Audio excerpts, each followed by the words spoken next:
அறுசுவையும் ஒரே நேரத்தில் தரக்கூடிய இந்த மாங்காய் பச்சடியோட இந்த வருஷம் தமிழ் புத்தாண்டை நம்ம ஆரம்பிக்கலாம். இனிப்பு, புளிப்பு, காரம், உவர்ப்பு, துவர்ப்பு, கசப்பு இந்த மாதிரி 6 சுவையும் ஒரே நேரத்தில் தரக்கூடியது இந்த மாங்காய் பச்சடி. இந்த மாங்காய் பச்சடி செய்யறதுக்கு நான் வந்து இன்னைக்கு கிளிமூக்கு மாங்காய் எடுத்திருக்கேன். நீங்க புளிப்பு இல்லாத எந்த மாங்காய் வேணாலும் எடுத்துக்கலாம். அதே மாதிரி இந்த பச்சடிக்கு வந்து மாங்காய் தோல் சீவியும் எடுத்துக்கலாம், அல்லது தோல் சீவாம சின்ன சின்ன பீஸா கட் பண்ணி எடுத்துக்கலாம். நான் பீலர் மூலமா இந்த மாதிரி தோல் சீவி எடுத்துக்கிறேன். தோல் எல்லாத்தையும் நான் சீவி எடுத்துடாம அதனோட துவர்ப்பு டேஸ்ட்டுக்காக கொஞ்சமா அந்த தோலை மட்டும் நான் எடுத்து வச்சுக்கிறேன்.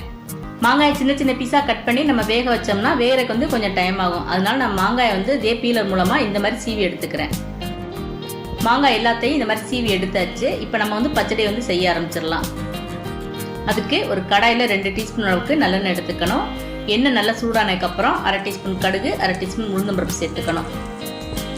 கடுகு நல்லா இந்த மாதிரி பொரிஞ்சு வந்ததுக்கப்புறம் 1/4 டீஸ்பூனோட குறைச்ச அளவுக்கு வெந்தயம் சேர்த்துக்குங்க.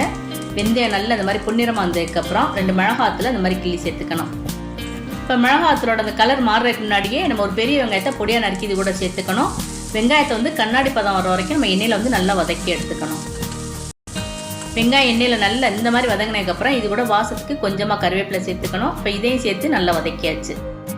இப்போ அடுப்பை சிம்மில் வச்சுட்டு இது கூட 1/2 டீஸ்பூன் அளவுக்கு மிளகாத்தூள் சேர்த்துக்கலாம். மிளகாத்தூள் சேர்த்து ஒரு 30 செகண்ட்ஸ் எண்ணெயில் வதக்கினா போதும். அதுக்கப்புறம் நம்ம வந்து தோல் சீவி எடுத்து வச்சிருக்க அந்த மாங்காய் துருவலை வந்து இது கூட சேர்த்துக்கணும். இப்போ இதையும் சேர்த்து ஒரு 30 செகண்ட்ஸ் நல்லா வதக்கினதுக்கப்புறம் நம்ம அந்த மாங்காய் வேகிறதுக்கு தேவையான அளவு தண்ணி சேர்த்துக்கணும். நான் வந்து ஒரு 4 கிளாஸ் அளவுக்கு தண்ணி சேர்த்துருக்கேன். இது கூட 1/2 டீஸ்பூன் அளவுக்கு மஞ்சள் தூள் சேர்த்துக்கலாம். 1/2 டீஸ்பூனோட குறைச்ச அளவுக்கு உப்பு சேர்த்துக்கணும். ஏன்னா இனிப்பு பச்சடி அப்படிங்கும்போது நம்ம உப்பு அதிக அளவில் சேர்த்துடக்கூடாது, குறைவாக தான் சேர்க்கணும். இது எல்லாத்தையும் சேர்த்து நல்லா இந்த மாதிரி கலந்து விட்டதுக்கப்புறம் ஒரு மூடி போட்டு மூடி அடுப்பு வந்து மீடியம் டைமில் வச்சு ஒரு 5லேருந்து ஒரு 7 நிமிஷம் மாங்காய் வந்து நல்லா வேக வச்சுக்கணும். நடுவில் மூடியை திறந்து கரண்டினால நல்லா கலந்து விட்டுக்கணும். மாங்காய் நல்லா வெந்து வரட்டும். அதுக்குள்ளே நம்ம இந்த மாங்காய் பச்சடிக்கு தேவையான வெள்ளை கரைசல் வந்து ரெடி பண்ணிடலாம்.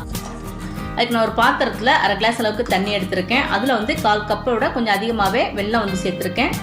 வெல்லம் வந்து தண்ணியில் நல்லா கரைஞ்சி வரணும். பாருங்க, வெல்லம் நல்லா தண்ணியில் கரைஞ்சி வந்துருச்சு. இதுக்கப்புறம் இதை அடுப்பை ஆஃப் பண்ணிட்டு இந்த வெள்ளை கரைசல் வந்து நம்ம வடிகட்டி தனியாக எடுத்து வச்சுக்கலாம். நீங்கள் விருப்பப்பட்டால் ஜீனி கூட சேர்த்துக்கலாம். ஆனால் ஜீனி சேர்க்கிறத விட வெல்லம் சேர்த்தோம்னா தான் மாங்காய் பச்சடி வந்து ரொம்ப டேஸ்ட்டாக இருக்கும். இப்போ மூடியை திறந்து மாங்காய் நல்லா வெந்திருக்கா நம்ம செக் பண்ணி பார்த்துக்கணும். மாங்காய் பச்சடிக்கு மாங்காய் வாயில் கடிப்படணும் அப்படின்னா இந்த டைமே நீங்கள் வந்து வெள்ளை கரைசலை சேர்த்துடலாம். இல்லை மாங்காய் பச்சடிக்கு மாங்காய் வந்து ரொம்ப குறைவாக இருக்கணும் அப்படின்னு நினச்சா கரண்டினால நல்லா இந்த மாதிரி மசிச்சு விட்டுருங்க. மாங்காய் நல்லா மசிச்சதுக்கப்புறம் நீங்கள் கரைச்சி வச்சுருக்க அந்த வெள்ளை கரைசல் இது கூட சேர்த்துக்கலாம். நான் கரண்டினால மாங்காய் வந்து நல்லா இந்த மாதிரி மசிச்சு விட்டேன். இப்போ நம்ம வந்து கரைச்சி வச்சுருக்க அந்த வெள்ளை கரைசல் வந்து இது கூட சேர்த்துக்கணும். வெள்ளை கரைசலை சேர்த்து மாங்காய் வந்து நல்லா இந்த மாதிரி கிளறி விடணும். அந்த மாதிரி கிளறி விடும் போது நீங்கள் அடுப்பை வந்து மீடியம் ஃப்ளேமில் வச்சுக்கோங்க. ஃபுல் ஃப்ளேமில் வச்சு இந்த மாங்காய் பச்சடி வந்து கரண்டினால கிளறி விட்டிங்கன்னா இந்த பச்சடி வந்து கொஞ்சம் தெறிக்க ஆரம்பிச்சிடும். அதனால அடுப்பு வந்து கொஞ்சம் நிதானமாக வச்சுட்டு கரண்டினால நல்லா கலந்து விட்டுக்குங்க.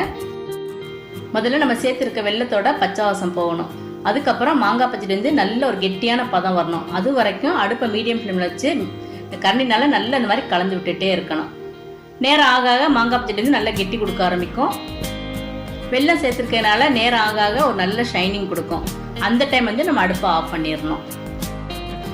பாருங்க, நல்ல இந்த அளவுக்கு கெட்டியான பதம் வந்ததுக்கப்புறம் இப்போ நம்ம வந்து அடுப்பை ஆஃப் பண்ணிடலாம்.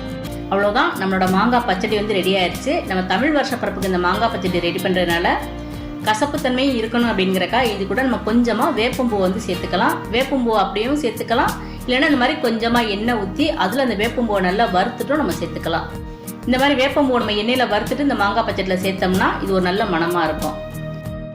அவ்வளவுதாங்க, எவ்வளவு சாப்பிட்டாலும் திகட்டாது. சாப்பிட சாப்பிட சாப்பிட்டுட்டே இருக்கலாம். அந்த அளவுக்கு அட்டகாசமான டேஸ்ட்ல இருக்கும் இந்த மாங்காய் பச்சடி. அறுசுவையும் அள்ளி தரக்கூடிய இந்த மாங்காய் பச்சடியை இந்த வருஷம் தமிழ் புத்தாண்டுக்கு நீங்களும் இந்த மெத்தட்ல செஞ்சு பாருங்க. இந்த வீடியோ உங்களுக்கு பிடிச்சிருந்ததுன்னா லைக் பண்ணுங்க, ஷேர் பண்ணுங்க, மறக்காம நம்மளோட கார்டன் அண்ட் ஹெல்த் சேனலை சப்ஸ்கிரைப் பண்ணிருங்க. தமிழ் பேசும் அனைத்து நல்லுள்ளங்களுக்கும் இனிய தமிழ் புத்தாண்டு நல்வாழ்த்துக்கள்.